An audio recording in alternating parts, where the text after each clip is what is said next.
નમસ્કાર મિત્રો, કેમ છો? સાગર રબારી ઓફિશિયલમાં તમારું સ્વાગત છે.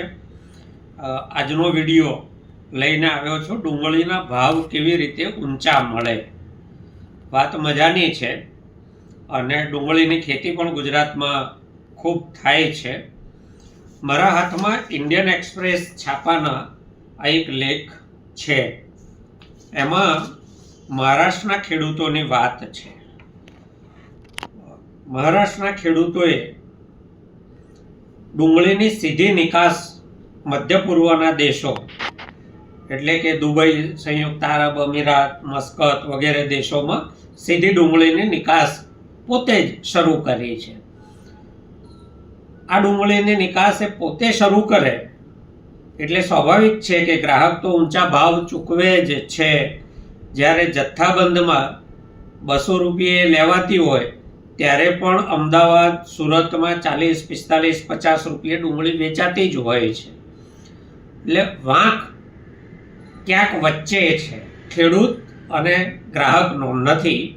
તો આ કેવી રીતે શક્ય બન્યું કે મહારાષ્ટ્રના ખેડૂતો આપણા કરતાં ઘણા ઊંચા ભાવ મેળવશે?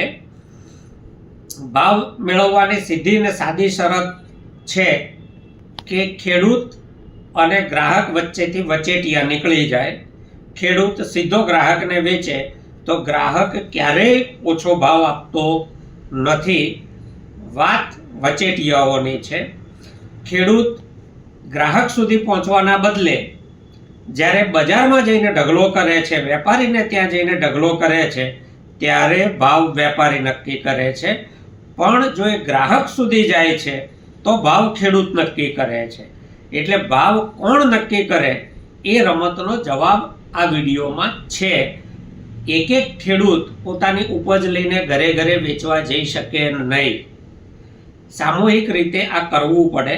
અને સામૂહિક રીતે કેવી રીતે શક્ય બન્યું અને મહારાષ્ટ્રના ખેડૂતો કરી રહ્યા છે, દક્ષિણ ગુજરાતના ખેડૂતોએ કર્યું છે, એમણે સારા ભાવ, સારા પરિણામ મેળવ્યા છે.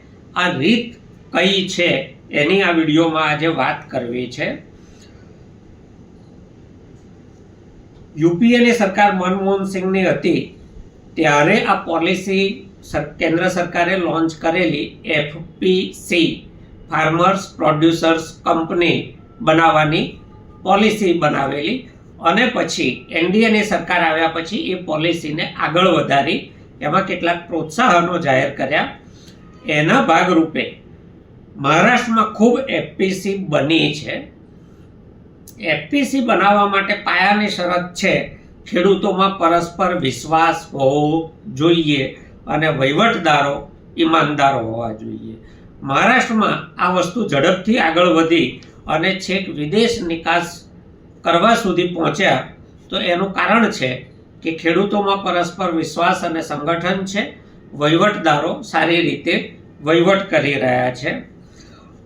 વેપારીને ત્યાં ઢગલો જ્યારે ખેડૂત જઈને કરે છે તો મૂડીનું રોકાણ કરે, ખેડ કરે, બિયારણ, ખાતર, દવા, મજૂરી, આ બધા પછી સિઝનના અંતે ખેડૂત ના કમાય એના કરતાં વધારે માલનો ઢગલો અહીંથી ત્યાં ફેરવવામાં દલાલ, વેપારી અને પછીનો છૂટક વેપારી કે નિકાસકાર ઘણું વધારે કમાય છે.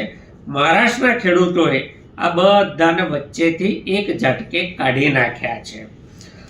આ વર્ષે એમને મધ્ય પૂર્વના દેશોમાંથી 2000 ટન ડુંગળી અને 2500 ડઝન દેવનાગીરી હાફૂસ કેરીના ઓર્ડર લીધા છે.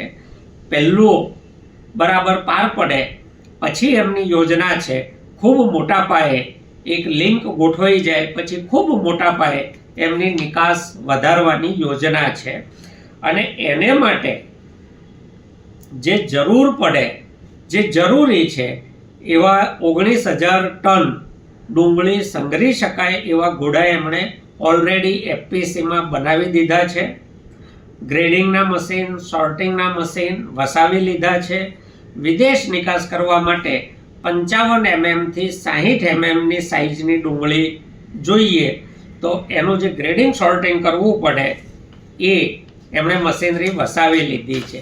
એમની ગણતરી છે કે નિકાસ સતત વધારતા એપીએમસીના તમામ દલાલો, વેપારીઓ, વચેટિયાઓ, નિકાસકારો એમને આમાંથી બાકાત કરી અને બધો માલ સીધો ભારતમાંથી જે દેશો ડુંગળીની આયાત કરે છે એવા મધ્ય પૂર્વના દેશો, શ્રીલંકા, મ્યાનમાર, મલેશિયા, બાંગ્લાદેશ, આ બધા દેશોમાં સીધી ડુંગળી સપ્લાય કરવી. તો એક એફપીસી પણ આ સીધું ના કરી શકે, કારણ કે નિકાસનો મામલો છે. તો મહારાષ્ટ્રમાં જેટલી એફપીસી બની છે એ બધા એફપીસીનું એક ફેડરેશન છે અને એનું નામ છે મહા એફપીસી. આ મહા એફપીસીના માર્ગદર્શનમાં નાસિક, અહિલ્યાનગર, પૂના જિલ્લાની 10 એફપીપીના ખેડૂતો જે સભ્ય છે એ સભ્ય ખેડૂતોની આ ડુંગળી અને કેરી પહેલા વર્ષે આ લોકોએ નિકાસ કરી છે. અહીંયા તમે જોશો તો તમને એક ટ્રક આગળ બધા ખેડૂતો ખુશખુશાલ ઊભા છે અને ફોટો પડાવ્યો છે, કારણ કે આ એમની પહેલી ટ્રક સીધી નિકાસ માટે જઈ રહી છે એની ખુશી છે અને એની યાદગીરી રૂપે ખેડૂતોએ આ ફોટો પડાવ્યો છે. આ વેપાર જેમ જેમ વધતો જશે એમ ખેડૂતોને જે તે દેશમાં જે ભાવ ચાલે છે એ ભાવ અહીંના ખેડૂતોને ઘેર બેઠા એમના એફપીસીના માધ્યમથી મળશે. આ એક સાબિત થયેલી હકીકત છે. દક્ષિણ ગુજરાતમાં તમે જોશો તો તમને 80 વર્ષ, 90 વર્ષ, 100 વર્ષ જૂની સહકારી મંડળીઓ જોવા મળશે. આ સહકારી મંડળીઓ આખું વર્ષ ખેડૂતોને જોઈતું ખાતર, દવા, ઓજારો, બિયારણ, લોનની જરૂર હોય તો લોન, બધું જ આ મંડળીઓ આપે છે. અને જ્યારે સિઝન પાકે ત્યારે ખેડૂત વેપારીના ત્યાં જઈને ઢગલો કરતો નથી, એની મંડળીમાં જઈને ઢગલો કરે છે. ખેડૂત મંડળીમાં ઢગલો કરીને છૂટી જાય છે. મંડળીના પોતાના ગ્રેડિંગ, સોર્ટિંગના મશીનો છે. એનું ગ્રેડિંગ, સોર્ટિંગ કરવું, સારો ભાવ હોય એવું બજાર શોધવું, એ મંડળીઓ સીધો પોતાનો માલ જ્યાં ઊંચા ભાવ હોય ત્યાં મુંબઈ, જયપુર, ચંદીગઢ, દિલ્હી, સિમલા, લખનઉ, કલકત્તા, બેંગ્લોર સુધી મોકલે છે. આ હું જાણું છું, મેં જોયું છે, સમજ્યું છે. અને આ કારણથી મજબૂત સહકારી સંસ્થા હોવાના કારણે ખેડૂતોએ વ્યક્તિગત કંઈ કરવું પડતું નથી. મંડળી જ એમના વતીથી બધું કરે છે. અને એટલે તમને યાદ કરી જુઓ કે ક્યારેય દક્ષિણ ગુજરાતના ખેડૂતે દેવા માફીની માગણી કરી છે? ના. એ દેવા માફીની માગણીને દક્ષિણ ગુજરાતમાં ટેકો પણ નથી મળતો, એટલા માટે કે દક્ષિણ ગુજરાતના ખેડૂતને કુદરતે પૂરતું પાણી આપ્યું છે, એમનામાં સંગઠન છે, પરસ્પર વિશ્વાસ છે અને એમની પાસે ઈમાનદાર વહીવટકર્તાઓ છે. એટલે 70, 80, 90, 100 વર્ષ જૂની મંડળીઓ આજે આર્થિક રીતે ખૂબ સદ્ધર છે અને એ મંડળીઓના માધ્યમથી ત્યાંના ખેડૂતો પણ સદ્ધર થયા છે. આપણા પાક, ચાહે એ ડુંગળી હોય, એ મગફળી હોય, એ કપાસ હોય, એ કેરી હોય કે એ શાકભાજી હોય, પૂનાની એક એફપીસી બધા ખેડૂતોનું શાકભાજી રોજ પૂના લાવીને, પૂનામાં એની 4 દુકાનો છે અને ત્યાં 4 દુકાનેથી એ શાકભાજી વેચે છે. અમુક રકમ કરતાં મોટો ઓર્ડર હોય તો હોમ ડિલિવરી આપે છે. એટલે શાકભાજીના પણ ખેડૂતોને ખૂબ ઊંચા ભાવ ત્યાં મળે છે, એમના એફપીસી આપે છે. એફપીસી મહારાષ્ટ્રમાં ખૂબ બન્યા છે, સારી રીતે વહીવટ ચાલી રહ્યો છે. એમનું ફેડરેશન એમને સારી મદદ કરી રહ્યું છે અને સરકાર એમને સારું માર્ગદર્શન આપી રહ્યું છે. દુર્ભાગ્યે ગુજરાતમાં એફપીસીની બાબતમાં ખેડૂતોમાં જોઈએ એટલી જાગૃતિ નથી. મેં એક ટ્રેનિંગ શિબિર પણ કર્યો, એ છતાં ખેડૂતો આ બાબતમાં ઉદાસીન છે. લખી રાખો, જય જવાન જય કિસાનના નારાના, લાગણીના, સંસ્કૃતિના દિવસો વીતી ગયા છે.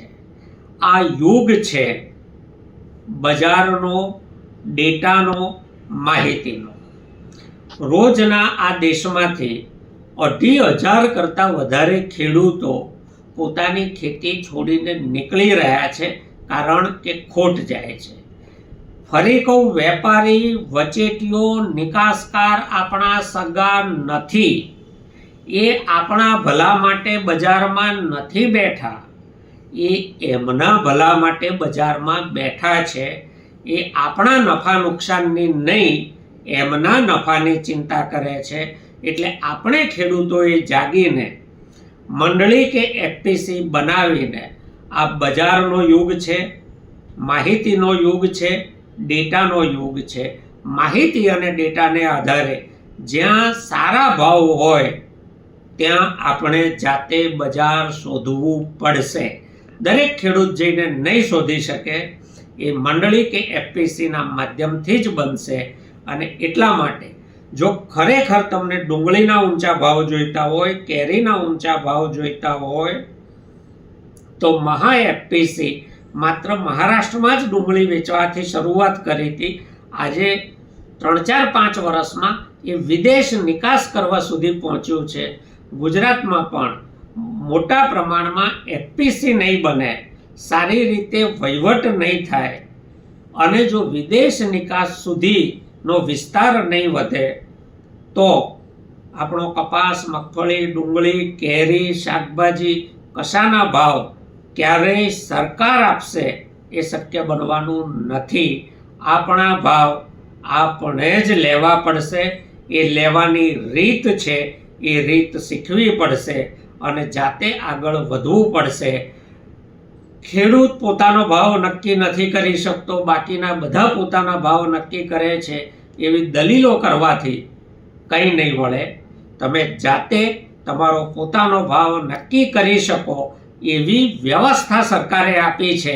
એ વ્યવસ્થાનો લાભ લેવો કે ના લેવો એ આપણા હાથની વાત છે. હું ફરી તમને સૌને વિનંતી કરું છું, એફપીસી બનાવો, સહકારી મંડળી બનાવો, સરકારી સુવિધાનો લાભ લો, ગુજરાતમાં બજાર શોધો, ગુજરાત બહાર બજાર શોધો, વિદેશોમાં બજાર શોધો. આજે તમને જે ભાવ મળે છે એના 3 થી 4 ગણા ભાવ ક્યાંય નથી ગયા. લખી રાખો. આભાર.